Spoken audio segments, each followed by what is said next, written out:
Hey, welcome back to the podcast, to Home Sweet Homecast. I am your co-host, Jackson Christianberry, joined as always by Jean Christianberry.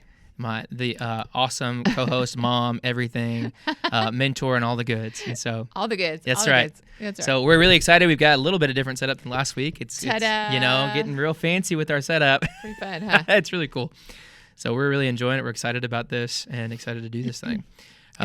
We have been hearing a lot about what's going on in the market. There's a lot of fear going on in the DFW real estate market. So today what we thought we would do is address those fears. And Absolutely. So kind of we bring some statistics to back some stuff up, let you know what's actually happening in DFW specifically when it comes to real estate. So you want to jump in? Absolutely. Okay. So, as y'all know, we probably heard in the news, mortgage rates are, yesterday they were at 6.28.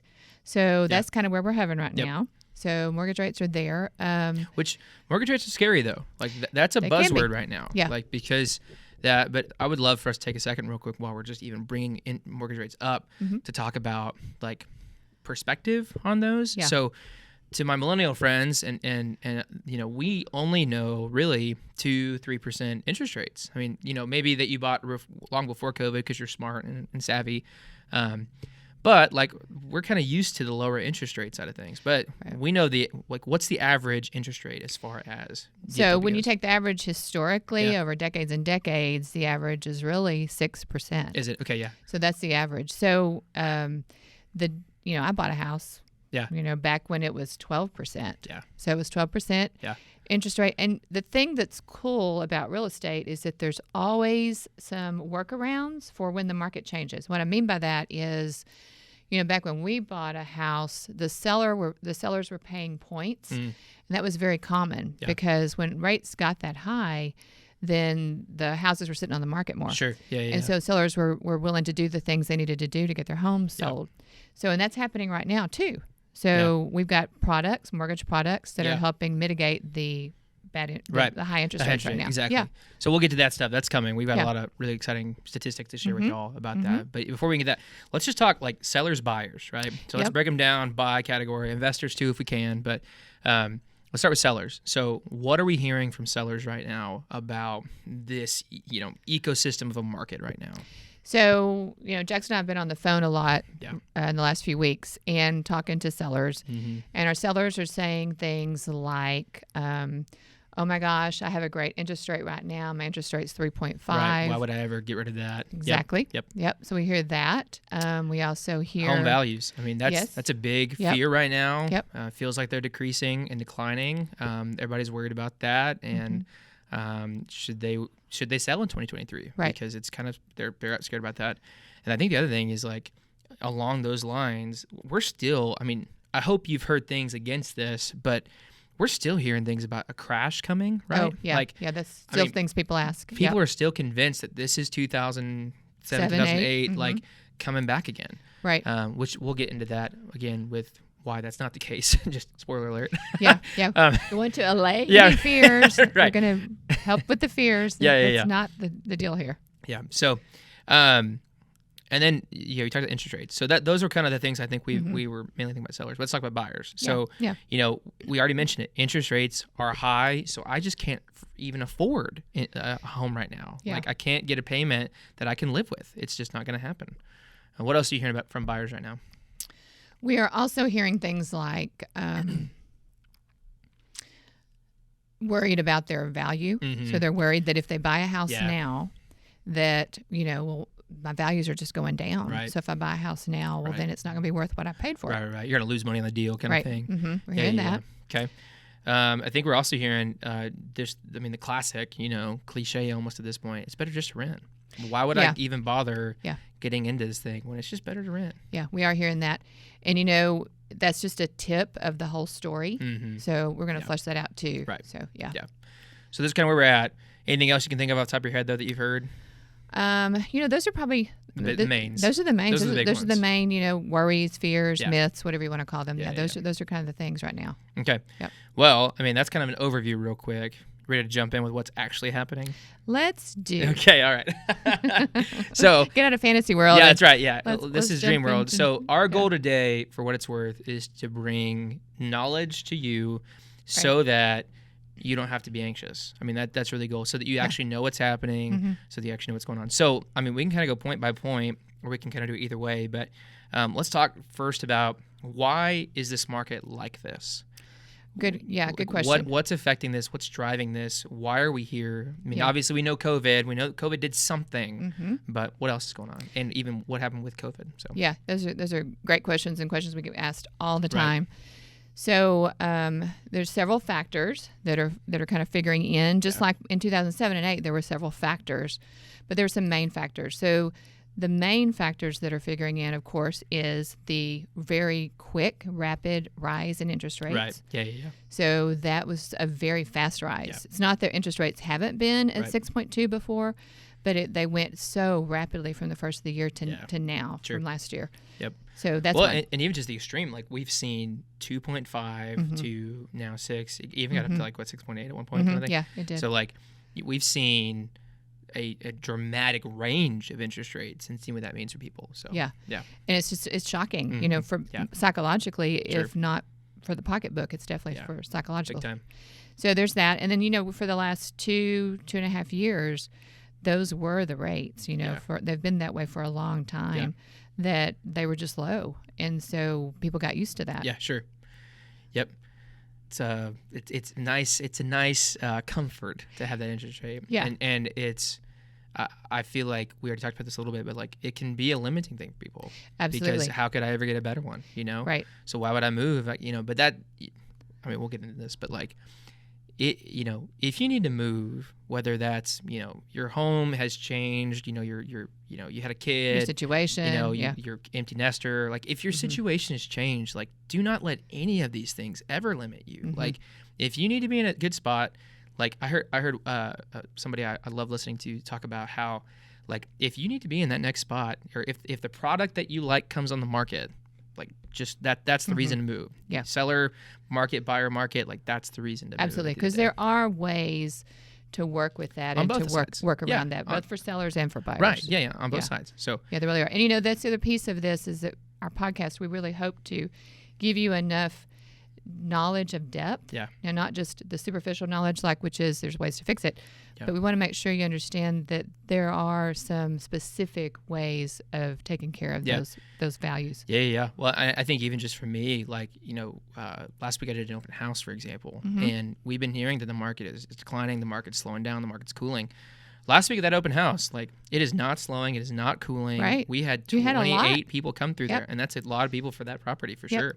And so that's, like, you know, you can isolate that. I've got another one this weekend, so I'll let you know what happens next week with that. But like, we are seeing, and I had some friends tell me the same thing from last week from their open houses they had. Like, we're seeing a little bump in the market right now, and that's a little, you know, it goes against the psychologically held, like, oh, we're declining, oh, a crash is coming, oh, doom, the media. doom. Yeah, I mean, it's all that stuff, right? So, and that's the thing that I've been real aware of lately is just being reminded that the media loves real estate. I mean, we got added to a buzzword. Yeah. We are a buzzword now. Like, I mean, they love the idea that anything to do with real estate is like amazing media for them. And so they are all about, you know, putting it out there as fast as they can, as quick as they can, just the tip top of it, so that you don't really know the rest of it. Exactly. Well, and it's all to drive fear. And obviously people are listening. Like I don't know if y'all have this. I have the Google app on my phone, right? Not Chrome. I actually have like the Google like search app.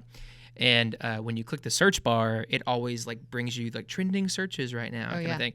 And I get lost in those searches sometimes. Like I'll forget what I came to search for with that. But almost always, like every maybe 3 or 4 days, one of the trending searches that day is real estate market in, you know, America or that kind of stuff. So it's crazy. But so that's interest rates, and that's a little bit you know of that. What talk to me about the stock market.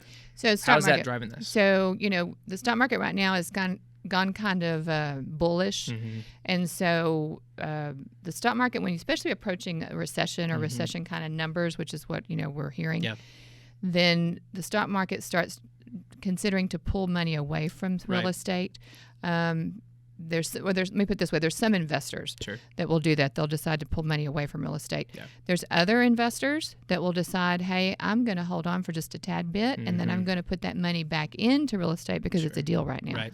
So at this point in time, we're almost doing that, almost like a tide. Yeah. It's like the tide's gone out. Yeah. And we've got people that are just waiting for the tide to come in. And then they'll put it back in. And so we're kind of in a little place right now, which means there's lots of opportunity for buyers. Yeah. So. Yeah, especially compared to the previous market. Like, absolutely, that's the thing. Like when demand was so high and supply was so low. I mean, and interest rates were high, right? There was nothing inhibiting buyers to go after seller properties and stuff. I mean, that's when you saw you just couldn't get an offer accepted unless you had bukus of cash on hand to put on top of the appraisal and that kind of stuff. Absolutely, and this market is a little more appealing to buyers. Yeah, they actually can get things in the deal. Like. Seller can pay for a title policy or all these kinds of things, right? Like we can get a lot more for buyers these days. Well, and our sellers are actually paying for the 2-1 buy down. Sure. So they'll pay $10,000, sometimes even $15,000 towards a buyer's closing costs to help them get a better rate with their mortgage. Yeah. And that's real common when you start having higher interest rates. So that's that's what's happening. Yeah. So the other thing we wanted to talk about today was politics. So I've got a pitch on that. You mentioned the 2-1 buy down. I know you got some stats on that. So go ahead and pull those up while I talk about politics a little bit, and then help me out as I do that too. But, for me, and I think we all feel this, we are extremely divided politically, which continues to give a lot of anxiety and a lot of conceptions in what's going on. And so I think when it comes to politics, first off, like you got to hear, like trust your local agent. Like wherever you are, trust your local agent. Like if you got an agent, what are they saying about real estate? Because news, especially when it comes to real estate, is designed to get your view, right? So and to meet national numbers. It's a business, right? Yeah. So at the end of the day, it's a business. And so just keep that in mind. Like always trust. Like if you hear something and it scares you, if you hear something and it makes you go, oh my gosh, like what do I do? First thing you need to do is call your local realtor. Obviously, we're here if you need help, but whoever you use frequently, call them because they can be the ones to say, actually, hey, that's not going on. Or they can say, hey, that is going on, but don't worry. We've got, like, Mom's about to talk to us about the 2-1 buy down, and, like, that's a great program people still don't know about that helps people get under contract. So you want to talk about that real quick? The buy down program? Yeah. So, like, when it comes to interest rates, right, like, when you've got these high interest rates, mortgage lenders are trying to help people get over that fear of the interest rate. And so this is one of the things they've come up with that she's got here. So what's really cool about this program is when you put an offer in on a home as the buyer, then you request that the seller will pay a percentage, and that percentage then is applied to the loan. And it can be $10,000, $15,000. For an example, if we're looking at a $400,000 house that you're going to want to buy, 30-year loan, and if it's at 6.5%, then the interest rate for the first year would be 2 points less. So the first year would be 4.5%, and then the second year it would be 5.5%, and then of course the third year is when it turns into 6.5%. Right. So the difference that makes, just so you can kind of know in monthly payments. Right. So the difference makes is at 4.5% and a $400,000 home. This is with 5% down. Then that monthly rate would be $1,925. Right. So then on the next year, the second year, you're looking at $2,157. Yep. So, that's what, $300 more. Right. But then in the last year, the 6.5, you're looking at $2,400. So it's about $500 difference each month.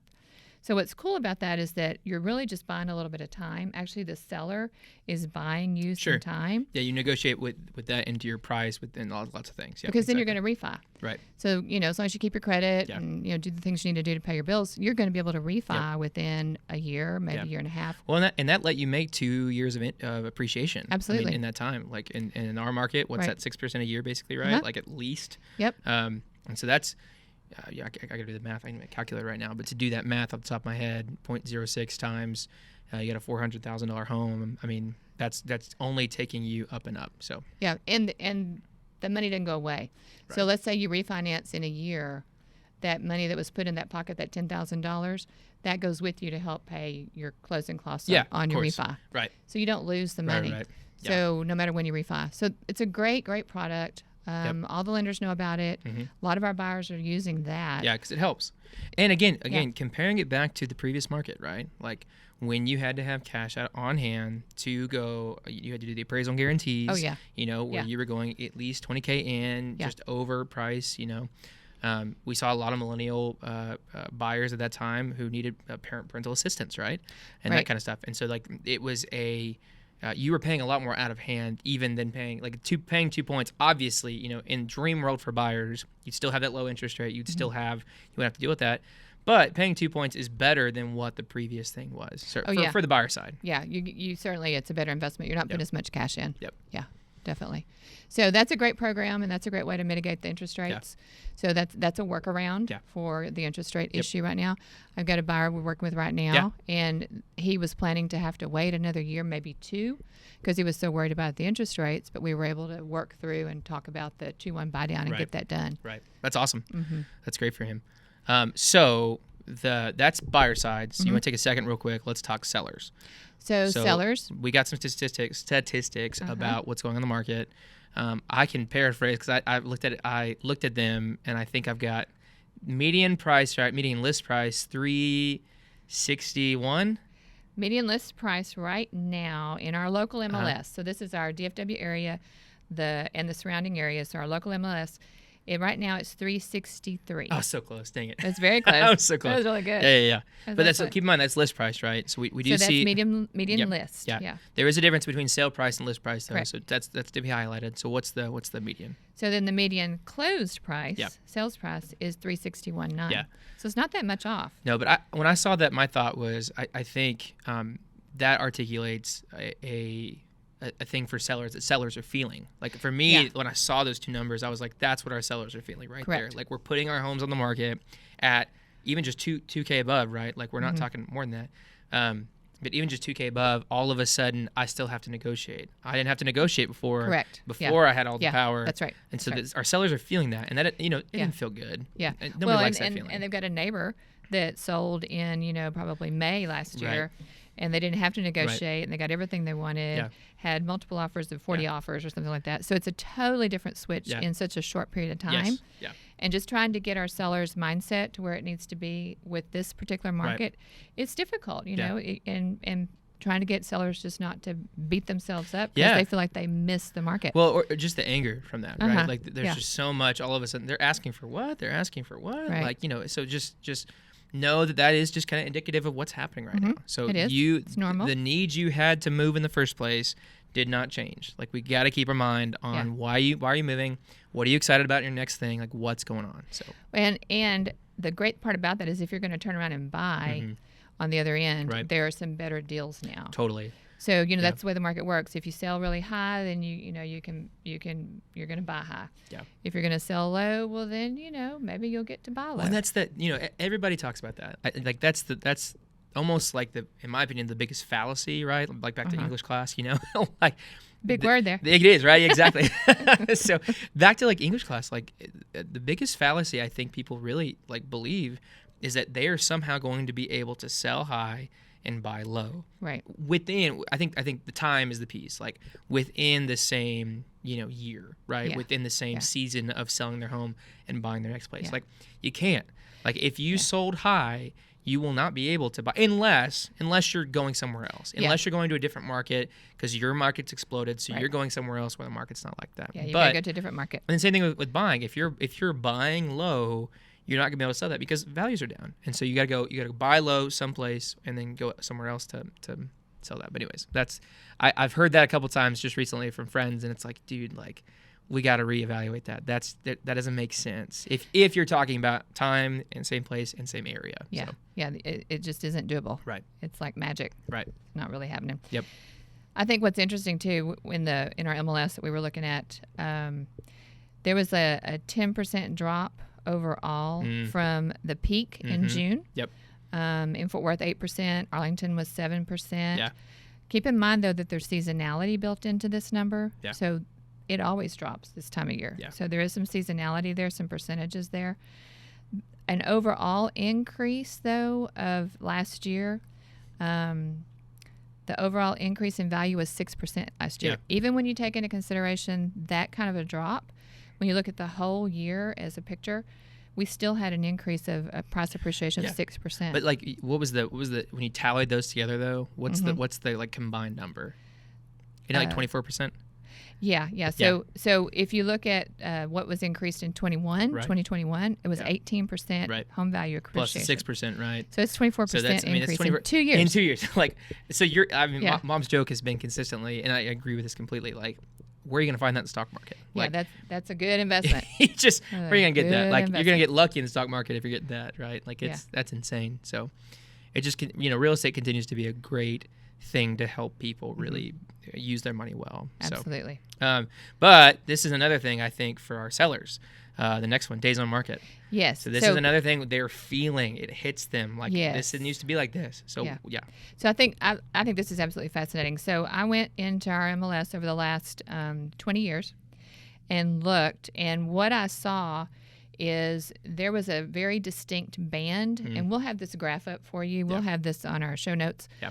But there was a distinct band up until when did it change? Days on market. You were saying 2012, is that right? I think it's 2012. That's when the market shifted after we had the big collapse. Yeah. So in 2012, the market started getting really strong again. We noticed it. And so up till that point, days on market had always averaged somewhere between 40 to 70. So that was always kind of the zone. So you saw all these days on market. So then after 2012, when the market got stronger and inventory was less, because if you remember the 2007, 2008, that wiped out a lot of builders. Sure. So a lot of builders had foreclosures, were upside down, and a lot of them didn't come back. Yeah. So we had real slow new construction. So that hit has been ongoing with us for a long time. So ever since 2012, the new days on market band has always been in between 15 to 40 now. Yeah, wow. So it's a whole different band. Wow. So we still have low inventory. Yeah, sure. Bottom line is we have low inventory, and we're not going to catch up. Most experts are predicting for about at least 10 more years. Yeah, which is crazy. So that right there should be good news to sellers. Like, exactly. That should be what you hear from that. Like, the fact that inventory is down means that while we may see depreciating like slightly, right, we're still only seeing 3 to 4% maybe this year. Maybe right? A lot of people are saying maybe 1. Yeah, and if any, right? Yeah. So keep that in mind. But like, demand for the next year, like, supply will be so low that demand can be a wide range of things, and sellers won't be hugely affected. So keep that in mind. There's some good stability that comes from that kind of stuff for sellers. Yeah, for sellers, it's a sweet spot to be in. Right. Even if demand is less than it has been the last 2 years, there's still good demand because there's just not enough product. Right. So that's big stuff. So, but this next one I'm really excited about. So affordability.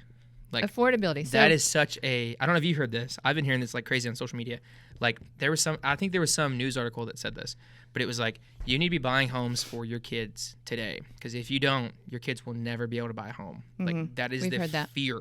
Yeah. That is like, that's a big fear. It's a big fear. It's affecting your home. It's affecting your kids, now. Like, it's being driven into, the deeply held things you got going on. So how do we speak to that?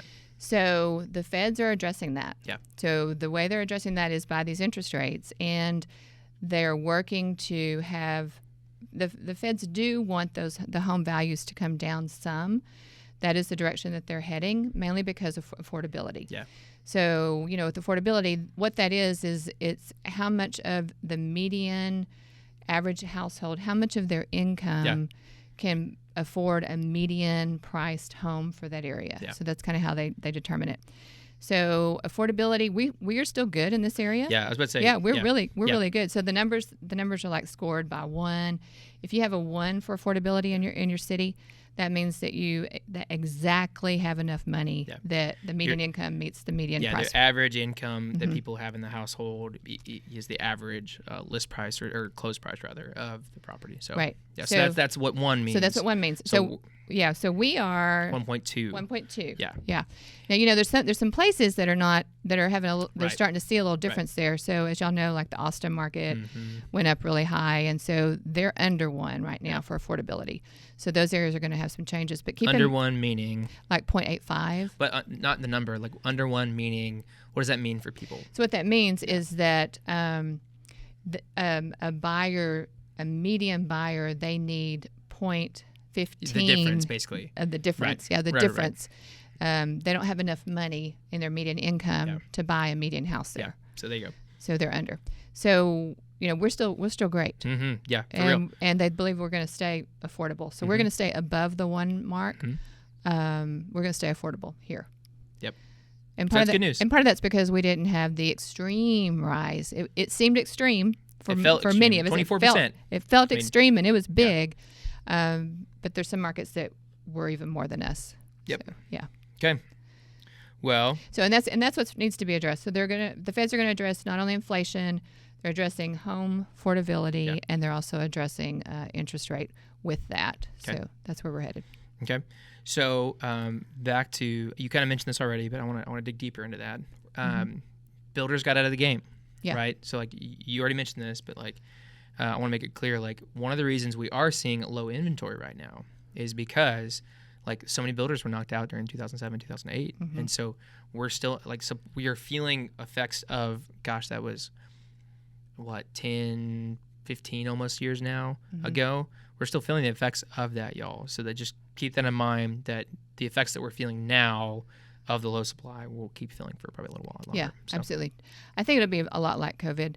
So I think we will still have trickle effect of COVID as well, as, because COVID kind of escalated maybe this inventory situation because of the supply chain. So builders weren't able to build as quickly as they would like to, or that they wanted to. So that also kept it down. I saw, this is good news for all the hobbyists out there. So I saw a TikTok about prices, price of wood got up to like, just those insane numbers that they did, but it was back down to like 300 or whatever, which was a great news for. Yeah, we can go buy a fence. I mean, now. It's like fences or like, the DIY people, right? Who had to stop doing all their projects at home. It's like they finally get a little bit of a break. So absolutely. Yeah. All right. Well, we haven't really addressed the buyer side when it comes to rent. Yes. So you want to talk about that a little bit? Yeah. The thing that we sometimes forget is that sellers, not only are we're mitigating and dealing with interest rates, and we're figuring out techniques for all that. We also have to keep an eye on rental rates, because when rental rates get below what it would cost to actually purchase a home and a monthly payment in a home, then renters and apartments and multiple family dwellings become your competition. Right. So because they're pricing you out. They're pricing you out. Yeah, it's easy for a would-be buyer to say, "I'm just going to rent." Yeah, why would I do that? It's $200 a month cheaper. I'm just going to rent. Yeah. So that is where some of the headspace is right now, and it's a valid point, because cash, dollar per dollar, right now in our area, it's running about $200 difference for many areas. Yeah. And keep that in mind, like $200 difference sounds like a lot a month. It is. I don't want to diminish that, but like what you're making in appreciation almost covers that. I mean, so that's the rest of the story. Sorry, jump the gun. Spoiler alert. Sorry. Yeah, no, you're right, but that's a good point. I mean, that is the rest of the story that doesn't always get told. Right. So even if you are paying, if you're able to do it, and you want to own a home, then paying that $200 difference a month is going to get you down the road farther in your wealth building. Right. Because it's going to appreciate. It's also going to be, it's basically a built-in savings program. Sure. Yeah, that's right. Yeah. So you've got all those. And, there's benefits to that. As far as later, you can turn it into an investment property, or you can sell it and then you can have a different property or do something different with your life. And you heard this last week, but I'm going to say it again. The reason I'm able to make a jump into real estate full-time right now is because my wife and I we kept our first home. We saved it as we got our second home, turned it into a rental, rented it out for a year, and then sold that property and made equity off of that property, so that then I could have a safety blanket, basically, as I make the jump into a business that's not salary-based, that's commission-based, right? Yeah. And so that's a huge gift that our rental property gave us, that just owning a home gave us. So regardless if we hadn't kept that, we'd still sold that. A down payment is what we got out of that. Like, that's still a huge gift to be getting out of that. So our point, we will always be, we're realtors, so yes, we're biased, but we'll cover this real quick. Buying a home, if you're able, if it makes sense, obviously not, don't go house poor. Right. But if it makes sense, like, even if it's $200 more a month, like, it just it sets you up for a lot of success in life. Absolutely. It's a forced savings plan. Yeah. The other way to look at that. You don't even think about. Right. Like, you don't think about it at all. You just get used to it and you just do it. The other thing way to think about that is, would you have enough self-discipline to take that extra $200 a month and invest it in something that's making at least 6% a year. Yeah, right. So, that would be another way to get around that if that's something you wanted to do and not own a home. That would be another way to think about that. Yeah. But that is what happens. And if you were in the real estate market during the last 3 years, you cashed out, you know, you banked. And that's going to come around again. Yeah. Those kinds of times are coming around again. Yep. Okay. It's good stuff. All right, nationally, how do we compare? So, nationally, new listing median asking prices are down nearly 5.7%. Yes, nationally. Okay. So in 2 weeks, and then down 21% from the peak in May and June. So keep that in mind. That's a little different than what we're seeing here. Yeah, we're not having those extreme those jumps. Big spikes. So we were 10% in this area. So and keep in mind what they're not saying, what the news is not saying about these national numbers is they're not figuring in seasonality. Sure. So there's something like to be said for that. Plus, which means what? Like explain seasonality. Seasonality means usually starting in about October, November, and some of it depends on what market you're in. You know, Alaska market, of course, would be different, farther north, further south. But in general, for this area, October, November, until about February, it begins to decline. Yeah, it slows down. January tends to be our lowest sales month in the whole year. Doesn't mean you can't, obviously. No, people do sell. Yeah. We move all the time. Yeah, in fact, we did. We sold in December, so we were real close to that. We bought a house in December before, too. So it happens, but seasonality as far as the majority of people, usually the big season selling is from February until about September, October. Yeah. And there's pros and cons for selling during both of those seasons. Sure. And we can talk about that in another podcast. But yeah, why sell your home when? Yeah, why would you want to sell your home in the fall or in the winter? Why would you sell it in the spring and summer? I love, this is a spoiler for that episode, but I love, one of my favorite things people talk about when it comes to selling in the holidays is like, this is a big one. Like, you get to show your home with holiday decor. Like, it's happy. It's happy. It's cheery. It's lovely. It's cheery. So I always and love people that. in good moods. I always love that people are so like, that's a big thing. Like, it really does affect a lot of stuff about that. So it's all about the experience. Okay. Well, we talked about, let's see, we hit our values going down every day. So that's the fear, obviously, of sellers. That's the fear. So we've talked about that. Yeah. We haven't really talked about the crashes coming. So you want to talk real quick about why is this different than 2007, 2008? So there are two big things that, absolutely. So two biggies that make this really different. And then there's, of course, a lot of other factors. The main one is inventory. So in 2007, 2008, we had like 8 months supply of inventory. We have about 2 months supply right in this area. So something around that zone. So 2.6, right, or something like that. 2.6, yeah. So it's much lower. So we don't have the inventory, which means there's better demand. And then second of all, we don't have the lending practices that were happening in 2008. So in 2007 and 8, I mean, if you could fog a mirror, you could get a loan. You could get a house. Sorry. And zero down, no investment, no nothing. Walk in with no home, leave with the home. Right. So it was a different world then, and it's been very strict lending practices ever since. Right. And for that reason, to guard that. So those are two different very big factors. I mean, big, very, very big. So anyways, keep that in mind.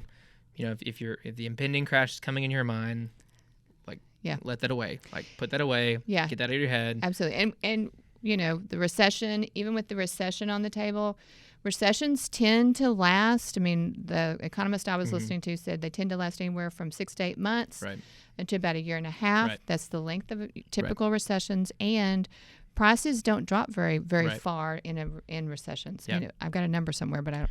I've heard 3 to 4%. Yeah, that's what we're hearing. Like, it's pretty stable. Yeah, 3 to 4% is like, and that's like, that's again, the average. That's an if, right? Keep that in mind. That's an if. That is not a guarantee, but that's kind of like them saying, here's what like may happen. Right. So like, I wouldn't consider that worst case scenario because obviously it could go higher, but like I would think about not much more than that. So put that at ease. We talked about renting. We talked about affordability. I think that's pretty good. We want to remind you again that like just if what I said at the beginning of this, like if you have a reason to sell or buy, do not let the big scary news or whatever you're hearing, the commonly held beliefs. Do not let them tell you what's going on. Like if you need to move, whether it's to get to a new place or to help your family out. I mean, if you need to move, you need to move. And so I was just checking I was doing my calculator on the phone, so I was just making sure my numbers. Nice.